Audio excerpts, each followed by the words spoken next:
Good morning. My name is Reverend Leslie Goodwin, and I'm one of your senior ministers along with Reverend Karen. And I'm so happy to be with you this morning. If you are new to our community, if this is one of the first times you're experiencing our wonderful, loving congregation, welcome home. And if you have been here a million times and you've called it home forever, it is so wonderful to have you with us. We're in the season of joy.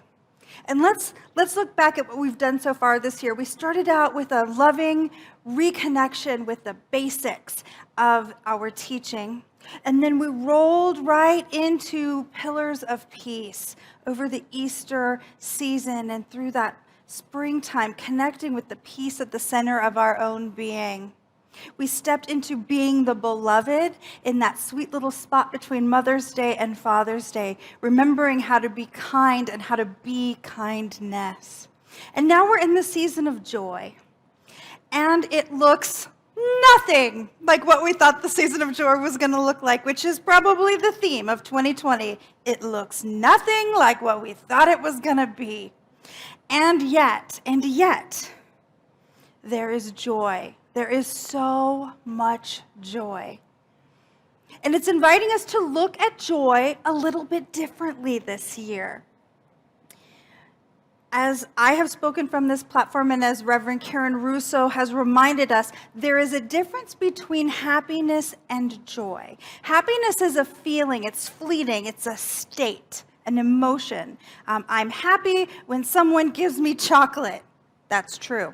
Milk, not dark. Send the dark to Karen. I am joy when I'm connected to the part of myself that is God as joy, as Leslie. And we all have it. We can't be separated from it. It's just the truth of what is. We're made of it. It's like there are red Legos and black Legos and yellow Legos. The building blocks of life are joy and love and peace and grace and freedom. We're built of it. So we can ignore it. We can pretend it's not there, but we can't make it go away. So I want to talk today about the joy of solitude. When I think of joy, the first things that pop up into my head are things like a pool party at Rick and Jolene Bainey's where we have unicorn floaties and ice cream and everybody's being silly and ridiculous and we have a great time, right? Or getting together with all my kids, all my 942 kids and dogs and piling all on the couch and having a movie marathon. But that's happy. There's joy in happiness, but there is joy that shows up in a lot of different ways. I could have, in fact, if this wasn't the summer of joy, I probably would have named this talk, Be Still and Know. From that beautiful biblical passage, Be still and know that I am God. Still has so many meanings. Be still as in be quiet. Be still as in physically stop your body from moving. Still as in that peace on the inside of ourselves. Be still and know. The joy of solitude is the joy of stillness. There are things that we can learn and know and lean into that are really only available to us in the stillness of solitude, that anchor us into a permanent and constant awareness of our own joy. And isn't that the goal? I often say there's no there when people say, I want to get there. There's no there. There's just more good and more good and more good and more good and more good and more good. This is my experience of life. And yet if I were to try to pin a there, a constant awareness of the joy of my own soul. Whew. It may not be the penultimate place, but I would sure love to get there. So how do we do that? What does that even mean? What does that even mean? The first step, I believe, is clarity. We need to be still to find clarity, time away from other opinions and the busyness of the world to know our own selves. This is the level of the mind. This is the level of thoughts. You know those thoughts that kind of race through and you chase them? Oh, my brother's going to do that thing, and we chase it, and our emotions get all carried away. The level of the mind keeps us out of our own stillness. We've heard phrases like the busyness, the whirl of the world, the busyness of my own mind. It keeps us out of the ability to sink in. Ernest Holmes wrote in the 1933 commentary, lesson 21. How's that for a citation? We're digging deep into the back catalog. At those periods when we are in meditation or prayer or solitude, when we are alone with ourselves, even though we are greatly encased in this material form and environment, our souls still have that immortal sea which brought us hither. That is, in those moments we sense that we are one with the universe and our own soul, as it were, sees, feels, knows, experiences, and understands this. When we are in solitude, we are at one with the universe and our own soul.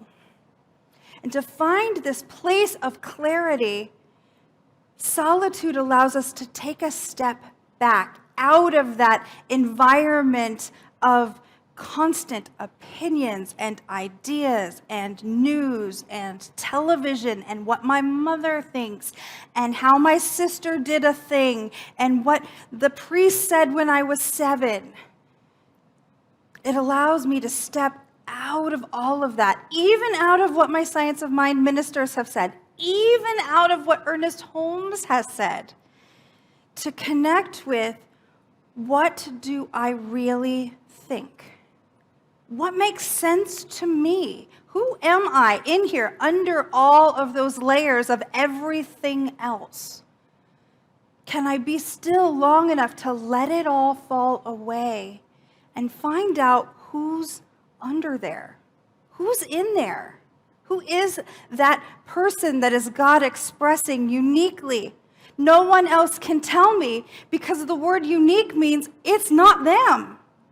I'm the only one that can be me. You are the only one that can be you. And the only way to know you is to shut it all out and get to know yourself. There are practices that we can utilize to help us with this. The first one is just taking the space and time to let it all fall away.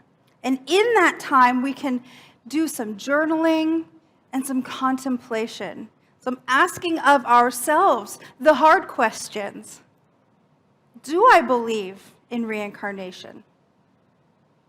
What does love mean to me? How do I know God is real?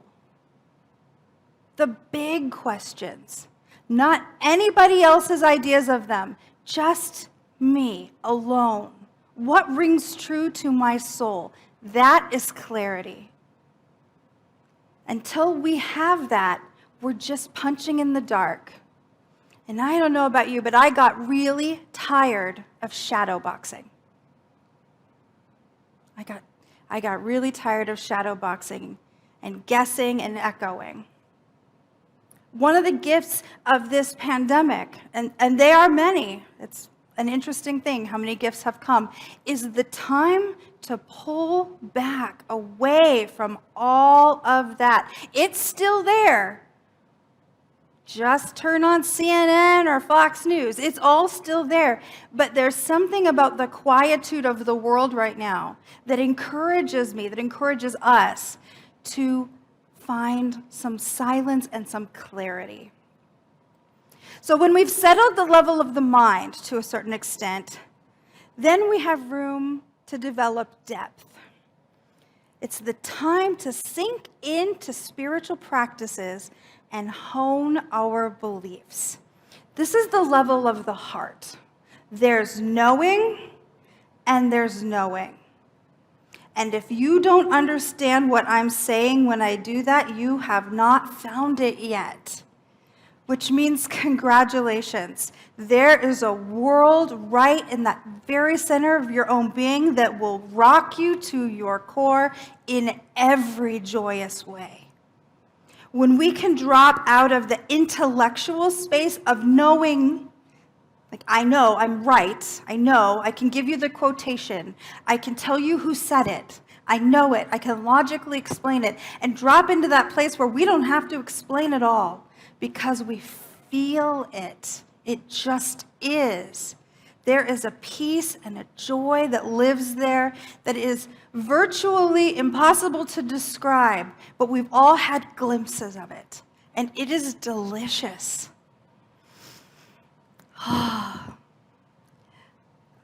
Mary Mannon Morrissey, Reverend Mary Mannon Morrissey, her son actually stood on this platform and shared a story where his mom would say, and I mean, imagine, your mom is Mary Mannon Morrissey, right? So Matt stood up here and he said, you know, my mom would tell me things and be like, I know. Make sure that you did it. I know. And eventually she turned to him and said, stop saying that you know. Until you're demonstrating in your life, you do not know. You think you know. You have a thought about it. But until it's showing up in your life, you do not know. And that is the difference between knowing and knowing. The Greeks use the word Gnosis, which is the knowingness that comes from experience, from feeling it yourself. And that's what we're looking for. Joel Goldsmith is one of the great New Thought teachers who really encouraged meditation as the key to finding that joy in our own self. And he said, this listening is the art of meditation, in the learning of which we come to a place of transition where truth leaves the mind and enters the heart. In other words, there is no longer merely an intellectual knowing about truth, but truth becomes a living thing within our being. Doesn't that sound delicious? If there is one failing in our teaching, it's not actually in the teaching, it's actually in the people we attract, including myself, is that we are terribly clever folks, though, aren't we? We're smart and we're educated and we're well-read and we've got all the books and we've read all the books, and there can be a tendency to stay up here in that level where we feel really competent and capable. And we've got this. I can learn anything. You could tell me I need to learn Portuguese and I'll go learn it, sure. But when it drops down into the place where it's actually become a part of who we are, there is this visceral joy that lights us up from the inside, and everything, hear me now, everything becomes easier. Everything becomes more lovely. The whole world shines with the light of divine goodness when we are in that kind of knowing. That place of the heart, that place of belief beyond debate. And of course, there are practices that we can do to help us get there. As the beautiful Joel suggested, meditation. That space where we drop into solitude to a level where not only the thoughts fall away, but then we connect with that something deeper, whispers into our heart in a way words cannot. Meditation is beautiful to deepen into that space. The other, and my personal favorite, is prayer, spiritual mind treatment, affirmative prayer, which relies on that heart space knowingness to power the prayer itself. Yes, our thoughts get put into the law, but what pushes the go button on the machine of the law that powers the manifestation that comes through us? The heart space, the belief, the fire in the belly comes from that place of knowing that you know, that you know, that you know, that you know. From that space, all things are possible. But wait, there's more. It slices, it dices, it makes julienne fries. There's the level of love. Not, oh, he's so handsome and I love him, but the love that is so pure and so complete that it actually drops even a level deeper than the heart into the soul. And this is the place of mysticism, the place of that pure feeling of oneness and connection with the universe that is transcendent of faith, of belief, of nationality, of millennia. Every faith tradition has a mystical branch in which those who have glimpsed the face of God come back and say, it's all connected. We are all connected. Love is the only thing that matters. I don't care if you're talking to a hippie in Peru taking ayahuasca or reading the poetry of Rumi or a Catholic saint from the 14th century. They all say the same thing. It's all one. And if you are one of the blessed beings who have had a micro glimpse of it, you know that what I say is true. That there is a thread that runs through all of life that is the very animating force of nature and life, and the breath of which Reverend Karen spoke. The in-breath and the out-breath of life is the same thing as the expansion and the compression of the universe itself with the Big Bang and coming back together with gravity. And I have every belief that the universe is doing it over and over in the breath of creation and destruction, just like the Hindu gods and goddesses. Kali, the goddess of destruction, is necessary in order to have the rebirth of the new. We can't only breathe out. We can't only talk and not listen. It's all so beautifully interwoven. And if we are busy and if we are noisy, we miss it. We miss it. We miss the way our own stomach muscles tighten when a baby giggles. We miss that interesting thing that happens when we're watching the Olympics and all of a sudden we feel like we could do the figure skating. Because we're so psychically connected and emotionally connected with the beauty of the movement that our own muscles are tightening like we're helping. It's all connected. It's built into our beingness to feel that connection, but we must be quiet and alone for long enough to let the thoughts and even the beliefs fall away, to let who I am fall away, even as a child of God, to let even that fall away. So all there is my breath and our breath and the planet's breath and the universe's breath in and out and interwoven together. It's more important than anything we could ever find. And this is the place, this place of this interconnectedness that I believe inspiration comes from. That idea, that thought, that creative impulse to make music or art or to write or to stand up here and speak of the love of the divine comes from that place where we are all connected. Reverend Karen could get up and give this same talk. It would be different because she's her, but it would be just as deeply felt because my roots go so deep into the heart of God that they're connected to the roots of somebody in China all the way on the other side.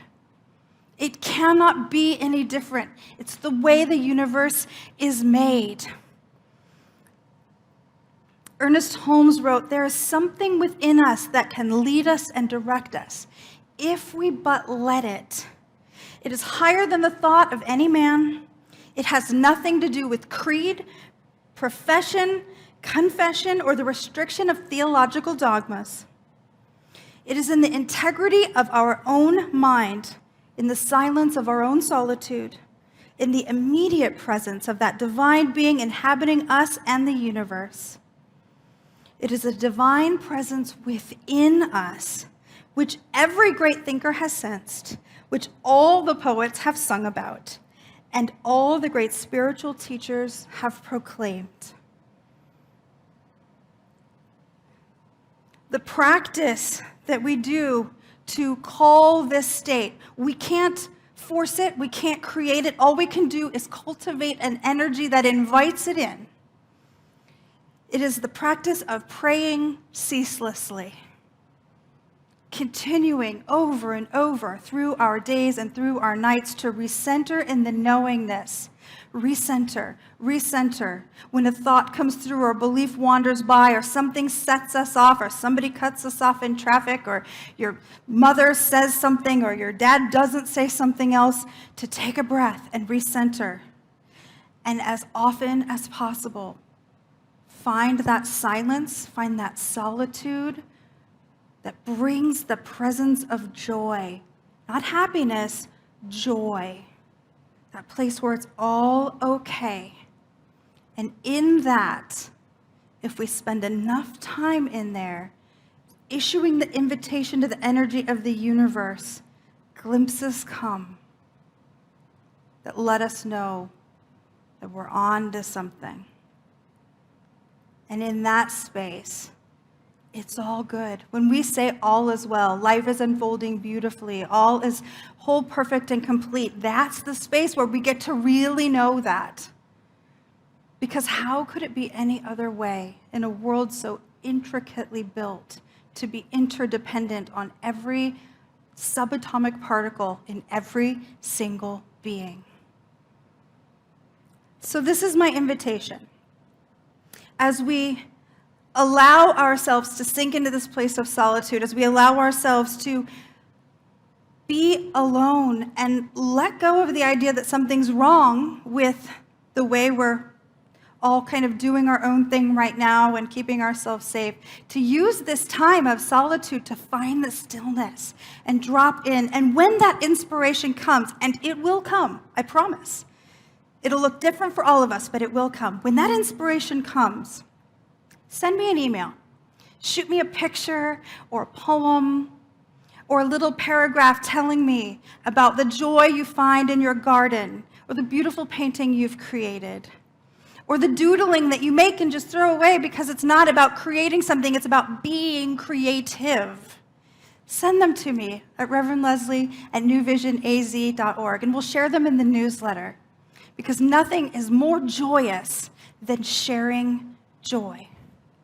Nothing is more joyous than sharing joy. And the more we lean into the stillness and the joy of spirit, the more we keep inviting it in. And I call that good. And so it is.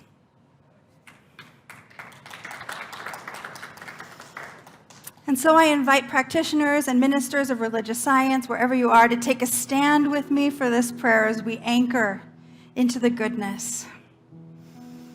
How beautiful it is to know that all over the planet, beloveds are praying this prayer right now, blessing one another and recognizing the blessing that is the divine, right where we are, right as we are, that we are enough, that we are love in action, that we are God informed, that we are joy in every single moment, that each of us is never alone, that we are connected by this invisible but definitely palpable thread of goodness that connects all of us together in the divine.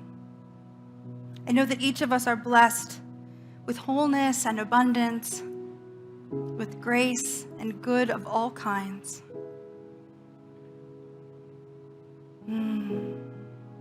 That right where we are, our good is found. There's good in this universe for us, and we ought to have it. And so I'm a yes for all of that good as it pours forth.